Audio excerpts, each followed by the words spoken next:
So anyway, I did manage to escape, but now I need a new Razor scooter. Yeah. Hey everybody, welcome to Gamers Gotta Whine here on the Co-oping Toward Hatred channel. This is Scott Charboneau of the Dudes on Movies podcast. I am Johnny Vinyl, and on this show we talk about whiny gamers, but not today. Nah, we're not done with today. That. Next year. Yeah, next year. There'll be plenty. I'm sure there's stuff to whine about. What we are doing, though, is picking, just like we did last year, picking our top 5 favorite games of 2016. Mm-hmm. He's got 5, I got 5. Actually, we got a couple honorable mentions in there, too. Yeah, whatever. And I do want to point out that we do say favorite, not necessarily best, because we didn't play everything, and I don't feel qualified to judge that anyway, even if we did. Yeah, especially me. Yeah. This is just stuff that struck our heart chords. Is that the expression? Close enough. Yeah, okay. Fine. Which order are we going with? You or me first? I can go. All I can right. go first. Give me some honorable mentions. Am I going to do all 5, or are we going to do... Oh, no, we'll go back and forth. Yeah. All right, back and forth, folks. Yeah. All right, so let me preface this. I didn't play a whole lot this year. Like, I played some, but, I mean, I didn't play everything everyone played, just like he said. You're a busy man. Yeah, you know, and a lot of the games I played were kind of underwhelming. Like, I don't know. See, like Battlefield 1 and Star Wars Battlefront and whatever. Star Wars Battlefront was last year. Was that last year? I played it this year. So, you know. I want to start off by saying I think this year was fucking outstanding. It was a good year for games. Yeah, I had like 10, and I had to whittle this down, and broke my heart to cut some. But all right, well, I got, I guess, an honorable mention. I just started playing. It's The Last Guardian. I can't get into it yet, but I like it so far, and I have a feeling I'll really like it. Yeah. I was a huge fan of Shadow of the Colossus, and it feels like that kind of, and I think I'm going to love it. That's my honorable mention. Yeah. And there's a lot I didn't play. Oh, yeah, go ahead. Well, I was going to say, it seems like a game that, you could probably say the same thing about Shadow and Eco, is that it's been very divisive. I've seen a lot of people complain about the camera controls, especially. And that's the worst part. Yeah, I'll tell you. But the people who are getting into it really, really love it. Yeah, if you can get over that stuff, the good stuff in it just far outshines it. There's a great YouTube channel called Easy Allies. They picked that as their #1 game of the whole year. Wow. Those guys, they're smart guys. They're the guys that used to run game trailers, and then game trailers got shut down. They spun off on their own thing. But oh, cool. Yeah. And then a couple I didn't play that I know I'd probably love, like Firewatch looked awesome. Salt and Sanctuary is like a 2D Dark Souls. That is, know? yeah. I'm actually I surprised never you didn't got play in. that. I was spending a lot of time with Dark Souls 3, I was, you know. I wanted to play Final Fantasy 15, didn't do that. And there's a little game called Stardew Valley that looked awesome. That's more than a little game at this point. Yeah, dude. It blew up pretty big earlier this year. Yeah. So I guess you could say those are my honorable mentions. There's another one that I think you would really like. I actually texted you about a couple days ago called Let It Die. Yeah, what is that? It's a free PS4 game, free to play. Okay. And, I've heard it described. I haven't played it, and I don't play Dark Souls either, so I might not be the best one to say this, but I've heard it described as kind of a punk rock Dark Souls. Oh, wow. Yeah. And, like my jam. Yeah. And my jam. Yeah. So, I especially for free to play, I think you should download that. It's only on PS4. I'll check it out. So, yeah. You're honorable. My honorable mentions, I got 2. I could do more, but I narrowed it down to 2. XCOM 2.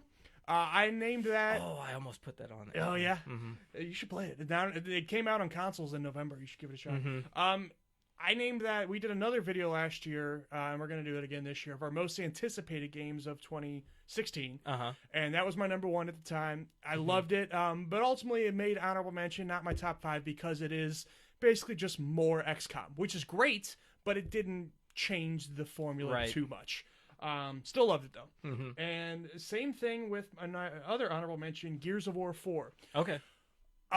Gears of War is a series that, being an Xbox guy, this might surprise you, but I really didn't get into for a long time. Really? Yeah. I actually, there was a period of time with the Xbox 360 where I had the 3 red lights, and at that time I was a poor college kid and couldn't replace my console for like 2 years, and so I missed Gears of War 2 and 3, and so I kind of figured the series has passed me by. Yeah. But they put all of them on Xbox One backwards compatibility now. So about a month before Gears of War 4 came out, I just rushed through them all. Yeah. And got caught up. And boy, did I love Gears of War 4. That's another one, though. Doesn't change the formula too much.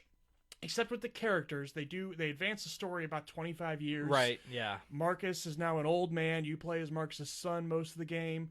And it does, it's still, it's not exactly Shakespeare, but it does finally add a little bit of emotion to the story, where before they were like, you liked them, but they were just dumb meatheads, and the story was fucking dumb. And it's still dumb, but not that bad. And Horde mode is fantastic. Mm-hmm. I felt similarly about Call of Duty Infinite Warfare, or whatever the heck. I mean, it was cool because it was like Call of Duty in space, but it's Call of Duty. I bought it. I still haven't tried it. Yeah, I like it, but it's more of the same. Yeah. Now our actual top 5. Okay, give me number 5. It's kind of a cheat because this was a PC game that made consoles earlier this year. It's all right. Gone Home console edition. I played it this year too. It was free on PS Plus. Yeah. So I checked that out. It only takes like 3 or 4 hours to beat this game, but man, it is just like a first-person story almost. Yeah. You like in an old adventure game, you just walk through this house and find notes, and it's really creepy, and you think something bad's happened, and the story keeps going, and you find out actually what's going on here, and wow, it was just amazing, and the ending was so great. I loved this game so much. I recorded a teaching games to mom where my mom played through all of Gone Home. I still haven't posted it. It'll come up at some. That's going to take a while to edit because it's like 2.5 hours. Yeah. We did the whole game. Yeah, I loved it. Great pick. Yeah. Number 5. My number 5 is a one that caught me at the last minute. Hitman. Okay. I've never played a Hitman game before. I think I own like 5 Hitman games. And they never really seem my cup of tea. But this one, I got it on a Black Friday sale. It was down to half price. Boy, I was shocked at how much I liked this game. Yeah. And what the coolest thing about it is how, when they announced early this year that it was going to be episodic, I thought that's not going to work at all. And I was dead wrong. Right. I think everybody said that, and we were all dead wrong. It really is a game that you should play in installments. I can't sit down. Right. I can't sit down and play that game for 6 hours or so. I need to play it in I'll play an hour, and then I'll play an hour next night, because there is so much variety in how you do each mission. Objectively, the objective is always like kill this one guy, but there's a million ways to do it, and so you do want to keep repeating it. And they got these things called elusive targets that I love this idea. They put them out there in the existing maps, and you basically have 4 real world days at any point you can do it. And if you die or you fail, you don't get another chance at it, and you can't save in the middle of it. Basically, like, you got to realize when you start this, I'm going to be playing this for the next hour or so, and I can't fuck up, or because that's cool. Then it's gone. Yeah, that's cool. But then you start getting on message boards and forums, and you can actually have the discussion of, because normally you play normal missions and everybody gets the kill because they just keep repeating it. But now you have a story of, hey, who actually killed this guy? Who failed? How did you do it? How did you fail? Exactly. And those stories are always interesting. I fail almost all the time, but whatever, it's still fun and cool. That's cool, dude. I loved Hitman, and I will not make the same mistake with season 2, which is next year, of waiting. I'm going to play it as it goes, because that's really the best way. Yeah, that's really the best way to play it. Cool, dude. Yeah. My number 4, this is kind of out of left field here, but I've been playing it with my son, and it's Plants vs. Zombies Garden Warfare 2. That was my number 8, and I just cut it. Yeah, I just this cut game it. is so unsuspectingly awesome. Yeah. Third-person shooter, it's amazing. I love it, and it's the zombies versus the plants. It takes basically all the great things about like these kind of games and just makes it good for kids, actually. And it actually has depth and unlockables, and it's cool. I like it. It's fun. It's funny and stupid. But man, and I never played the first one, and apparently they really fixed everything with that game with the sequel, and this game has been a blast. The gameplay didn't change much to number 2, but it does add a lot of content. Yeah, like there's now a campaign for both sides, and I mean, campaign's a little bit loose. But... And the split screen's big for me because I play with my 7-year-old son. Dude, he loves this game. Yeah, I've been playing it with this this girl, and it's really a great co-op game. It is awesome. A great game. Excellent pick. My number 4 is Forza Horizon 3. I'm not a car guy. Forza. Yeah, I'm not a car guy. I'm not a driving guy at all. I don't like driving games. I can get into them when they're more arcadey. Like I'm more of the San Francisco Rush kind of guy, the Burnout kind of guy. This game has got a lot of Burnout in it. Really? See, there's two, and I didn't realize this because I got on this at E3 this year is when I started paying attention to Forza, because I know Forza's been going on forever and I just always ignored it. Mm-hmm. But there's two Forza series. There's Forza Motorsport. That's right. Yeah, mm-hmm. That's your hardcore racing car porn simulation thing. Yeah. And there's Forza Horizon. That's more arcadey, goofy, go anywhere. I call it the driving game for people who don't like driving games. Okay. And this one's based in Australia. It's an open world. There's crazy shit to do, like find jumps, find signs to break, find a million things. There's the vehicles, like you can do all the way from sports cars to dune buggies and monster trucks, and it's like it just feels so good. Is there more than just racing in it? Yes. I mean, is there primarily racing, but like crash modes and stunt modes or anything like that? No crash modes. And there are stunt, like it's an open world, right? Uh-huh. And there are stunt spots where like, hey, okay, hit this ramp and try to go as far as you can and do as many flips as you can and stuff like that. And it does reward you for style points if you do drifts or jumps or whatever. There's also, if you play single player, there's unlimited rewind, so it's very forgiving to a guy like me who doesn't know this stuff. It also allows you to totally skip the getting in there and tinkering with your car, because I don't know any of that stuff. Yeah, who cares? But you need to do it to stay. I don't know what my torque does. Yeah. You need to do it to stay competitive in the game, but what the game will actually do for you is say, hey, if you don't want to mess with this, here's the five or 10 most popular settings online. Do you just want to pick one of those? And he said, yep, done. Do it. Cool. Yeah. So I don't have to get in there and tinker with that stuff because I don't know any of it. But okay, super cool. It feels good to play. The sensation of speed is unbelievable. The soundtrack is fantastic. It feels like the game gives you a big old hug. And wow, I'm surprised. Yeah, I was surprised. It was this year that I just finally got into Forza, and I still don't think I'd like the other Forza series. Just that's too much for me. But oh well. But I love this one. Better late than never. Yeah. All right, I got a surprise here too. Number 3, I have his No Man's Sky, dude. I'm serious here. Just hang on a minute. Boy. Hang on a minute, dude. Begin writing your comments now.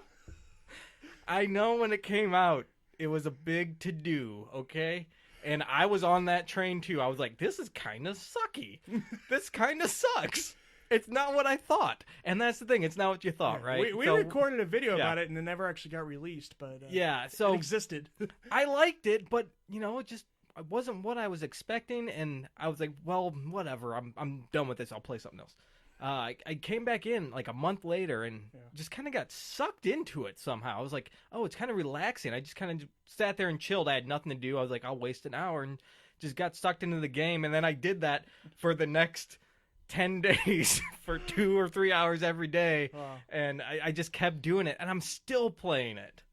And now that they have that Foundation update, the Foundation update sounded promising. I haven't tried it. I never tried the game at all. It's pretty cool. Like, you add the bases, and the cool thing is you can move your bases with you and that kind of stuff. Because how are you going to explore 100 billion different planets and leave a base on one thing when it's a huge hassle to travel and all that stuff? But, man, No Man's Sky, it's better than it was when it came out, and it just grew on me. I was kind of thinking, and I don't think this is like an original sentiment. I'm sure other people have said this online. I know they have.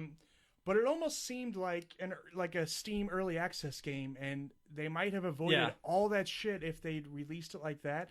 They really should have waited. Yeah. This Foundation update should have been the launch version. And I know Sony doesn't do that early access stuff, and that might have been a problem. I know it's mostly a PC thing. Xbox does it now and then. They got that game, We Happy Few. That's they I call don't know it, about that one. It's an early access. And also, the Astroneer is another one. And an Astroneer looks a lot like No Man's Sky. And I think if they had released it as that and said, hey, this isn't finished yet, we'll put out what's out there, but we're going to keep adding to it, then they might have avoided the shitstorm. I don't know why they released it when they did. Yeah. I mean, it was pushed back 1 billion times already. I think that's the reason. It was pressure. Yeah. At a certain point, there's like, we just got to put out. Kind of like what happened with Final Fantasy 15. They had to eventually just put it out. It's been 10 years. Let's do it. I know, but now they're saying like, oh, well, we're gonna add more to it for free that we didn't get time. You're like, you didn't have time? What are you talking about? But whatever. What's yours? Yeah. Number 3. My number 3 is my only PS4 exclusive on my list, and my favorite PS4 exclusive ever, Ratchet and Clank. Ah, ha ha! Boy, does this game just fill me with joy. We just got that for Christmas. Oh, did you? I was going to suggest it would be a great game for your son, but you'll like it too. Oh yeah, I like the older ones. Oh really? Did you? Okay, yeah. Then this Insomniac, good with guns. They're good with guns, and they're good with an expression that's been used in games forever. And I remember since PS1, they say like, "Oh, it's going to look like a Pixar movie," and that never really came true. I feel this game does. Yeah. And then they made a movie about this game that was about a game. Apparently, it's not very good, which is a bummer because like the game is really funny. So I'm surprised that the movie wasn't either, because if they'd used the same guys writing it, and they did use the same guys writing it, I don't know why they did such a great job on the game and not so Video much games never translate to film. I know, we all know that. Yeah. But yeah, and it's a beautiful game, and it's just it's fun to play. Ratchet's a fun character. It's great. Yeah. I don't really know what else to say. It doesn't change the Ratchet formula too much. We all know how it's been more than a decade now. This game's been coming out, but it's just the best one. And the fact that they released it at $40 is insane to me. But great. And now you could probably get it for $20 or something. Yeah. Definitely pick that up if you got a PS4. Totally. My number 2. You didn't know what I was gonna pick for number 1 or 2, did you? Yeah, there's. I know. I knew what his. I'm not gonna say it, but I knew what his number 1 and 2 were. I just didn't know which order they. Number 2, I'm gonna go with Dark Souls 3. Yeah. Everyone who's watched any of these videos knows I'm obsessed with Dark Souls. So I mean, I'm wearing a shirt now, and yes, it's Pokemon in Dark Souls armor, and it says awesome. "Prepare to die" in the Dark Souls font or Pokemon font. Anyway. But yeah, Dark Souls 3, I had an awesome time playing the game. I love all the games from Dark Souls, Bloodborne, all of them. So this one took a lot of the best stuff from those games and threw it all into one. And it's just an awesome game to play, man. And I mean, there are some problems with it, of course. Like every game has some problems. But sure.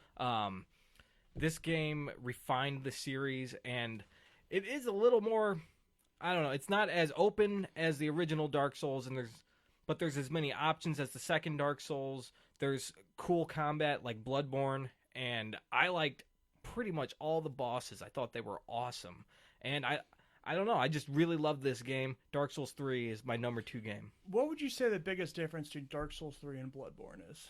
For somebody who knows nothing. Well, in Bloodborne, there's no shields. Okay. And that you use pistols as defensive weapons to counterattack or to parry, basically, and then counterattack with your main weapon. In Dark Souls, you got shields. That's the biggest difference. But Dark Souls was more about being patient and pacing and taking your time. Bloodborne was really built to be like in your face, get into combat and start hacking away, because they added like a health regen system to where if you get attacked, then you start attacking, you'll regain the health you just lost. That's not in Dark Souls 3, but the aggressiveness has been brought into Dark Souls now from Bloodborne. Which one's tougher? Bloodborne's probably harder. All right. Bloodborne's probably my favorite. And Dark Souls 1. I like those. Yeah. But that's it. Yes. My number 2, when I made this list about a month ago, I cut this game and made it an honorable mention, and then I started playing it again, and fuck, it's good. And it's winning every game of the year right now, so it's no surprise. Overwatch. Oh. Overwatch. What? I said that one. Yeah. Overwatch. I mean, what else can you say about the game that hasn't been said? It was the phenomenon of the year, and well deserved. That universe is just so.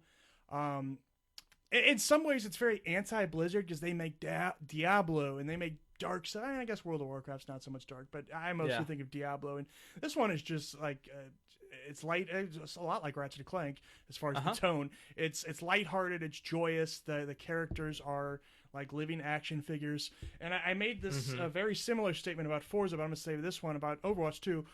Overwatch is the competitive shooter for people who don't like competitive shooters. And that's why you keep telling me to play it. Yeah. It's really because I normally don't. I there's a lot of co-op shooters I like. I normally don't get into PvP, but this one it has such a wide variety of characters that can. There's somebody you'll be good with, somebody everybody will be good with, and somebody who will click with your playstyle. And it's so much not about just killing each other. There is like no deathmatch. There's no team deathmatch. That doesn't exist in this game. It's all about objectives and moving the something called the payload from one end of the map to the other. And you've got guys who will heal each other. You got guys who can put up shields and things. So you don't always have to play of I got to get a million headshots. My kill death ratio has to be great. And I love the way at the end of each match they don't put up a scoreboard like Call of Duty does. Really? Yeah, they don't do that. So because they really try to foster a positive community. Because if you ever play Call of Duty online, it's yeah. And I don't mean to pick on Call of Duty. Battlefield's the same way. My number one game, which we'll get to, is actually the same way too. But instead they just put up like 4 players in that game who did really cool stuff. Like it'll be, hey, this guy healed his teammates this much. This guy shielded this much damage. This guy, it will say one guy got a lot of kills and stuff. And it just picks out 4 things. And you just got to play your role effectively. And your role's not always killing. It's just wonderful. Yeah. And the characters are fun. The animated shorts have been great. I really wish they'd done, instead of doing the Warcraft movie they did earlier this year, because that came out like 2 weeks before the Overwatch game came out. I wish they'd done an animated movie leading into the Overwatch game, because the animated shorts they've done have been fantastic. Great game. Cool. But everybody knows about that one by now. Everybody's played it, except for you. I haven't played it. Yeah. I guess I will. It was on sale. Yeah. So probably not anymore. Yeah. Oh, well. I mean, after Christmas, there'll be more sales. I'll get there. Don't worry. They had a free weekend like a month ago. But whatever. Okay. Number 1, Pokemon. You like Sun Pokemon? and Moon. It's all right. But I put this at the top of my list because I've probably played this every single day since it came out, for many hours each day. I've wasted too much time on this game. It's not a waste, as I have man. with every other Pokemon It's not game. a waste.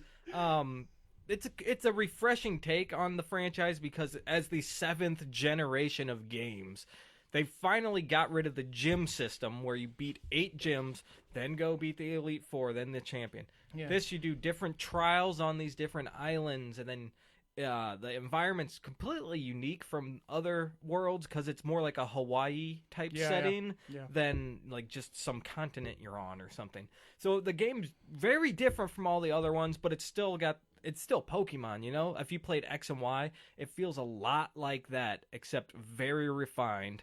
And like little things, like they replaced the computer interface. Like you don't have to choose between withdraw, deposit, exchange, potion, blah, blah, blah. I don't care. Just let me move my Pokemon. They fixed little things like that. And I love all the new Pokemon. They're cute. So I'm having a blast with it. And I'm probably going to play it for another year. What can I say? Pokemon Sun and Moon is awesome. I haven't jumped in yet. I was waiting for... You can't yet upload your Pokemon from the old games into this one. That's coming. Yeah, in that's like a coming month. in January. Yeah, and I'll probably jump in then because I like my team. And you gotta get a new team. No. Come on. I like what? My team now are all hacked. They're all got perfect IVs. Oh, and come shit. on. I got no shame. But yeah, so I'm gonna jump in for that. Yeah, everyone get it. It's good. Yeah. What's your number 1? And actually, I do want to say that. I may wait even further than that because we've all kind of heard the rumors that they're going to do a third version of this that will be on the Switch. I still call it the NX. Sorry. Yeah, that's all right. The Switch. It's called Pokemon Star, apparently. Supposedly, yeah. And that might be the place I want to play it. That'd be cool. My number 1, the undisputed best game of the year, as picked by me, Titanfall 2. Ooh, baby. My goodness gracious, was this game surprising. They announced earlier this year that there's going to be a campaign because the first one was multiplayer only. And I expected, and I was okay with, just having basically a bare bones campaign that was a glorified tutorial for the multiplayer. Maybe they'll have some cool action moments because Titanfall's all about mobility. It does wall running and fucking double jumping, all that stuff way It's better really than any cool. other shooter. Yeah. But what I actually got with that campaign blew me away. There is a heart there, especially between your character guy named Jack and his Titan BT. Their friendship is really cool. Is the Titan sentient? Yeah. Oh. Yeah. Okay. He talks to you, and it's a lot. I mean, it doesn't reinvent the wheel. It's right. It's a lot like Iron Giant, to be honest with you. But that's great. Yeah, exactly. That's the thing. And you really do care about BT. I know sorry, Lisa, but a girl I know played this game and she cried at certain parts. Dude, I cry all the time. And the story and the levels, each level almost has a different hook to it. So, I mean, you're almost doing a different thing in each level. Like, there's a lot of platforming in this game, which is weird for a first-person shooter, and you wouldn't think it would feel good, but it does. A lot of, like, tricks with wall running and double jumping and stuff where it's like get to here, and the way you do it is fucking insane. It makes sense for a game like Titanfall to put that in. And it's just, and I think, and I love Halo, I like Call of Duty, but I think this just feels better to control. It's so responsive, and the guns have like major weight to them. Like, it feels fucking hefty when you're firing the gun, and the feedback sound when you actually hit somebody, there's like a real satisfying thud. And just jumping around from wall to wall, it's great. It's like when you're on foot, it's like a modern day Call of Duty, kind of, I think better, but it's similar to that. Then when you're in a Titan, it's almost like Overwatch, where it's like a hero shooter, because your Titan has there's 6 different Titans. They have 3 abilities and stuff, and so it's like this fucking sandwich of like modern military shooter on top of hero shooter. And then you can get, when you get in the multiplayer and even in the single player, you start mixing it up where you're in a Titan and you're fighting guys on foot, or you're on foot and you're fighting guys on Titan. So it's just this beautiful sandwich of shootery goodness. That's what I like about Titanfall. It has those two things. Like, I played the first one a little bit, and did you? Because it was on Xbox only. My buddy had it. I played it with him, but it was so cool and refreshing when that came out. You should play this campaign, especially. I do think it's on. Well, I know it's on sale on Xbox right now. I don't know about PlayStation. Okay. Yeah, and that's the other thing. It came to PlayStation for the first time. That's right. Yeah. Boy, I love that game, and I do like the multiplayer too. But that is pretty much mostly the same as the last one, so we know how that goes. Right. But the campaign just shocked me. And there's one level that kind of everybody's been talking about. I don't want to spoil the hook too much, even though a lot of people know by now, but it does give me flashbacks to Portal a little bit. Oh, wow. Yeah, there you go. And you know, I'm not the first person to say that. That's not an original thought, but man, it's cool. Titanfall 2. Yeah. Go buy it. And all the DLC's free. There's no paid DLC for that. You pay your $60, and now it's cheaper than 60, but you pay your fee and you're done. You get everything. That's awesome, man. I think they said they're going to be updating it for, I don't know, roughly a year, but super cool. Yeah, Love that game. Good pick for a favorite of the year. Yes. Yeah. So it shocked me. We need to know everyone out there's favorites too, you know? We sure do. We got a comments section down below. There's also a subscribe button. Please hit that. We also got a Facebook page. You can tell us there. That is... Oh, shit. I think it's just facebook.com/co-oping toward hatred. Who knows how it's laid out. I'll put it up on the screen to make sure. Twitter.com/cooping hatred. I love that. Can't use hyphens. I guess actually Facebook would be the same. It'd be cooping toward hatred. But that's how I learned how to spell cooperating. Cooperating. Yes.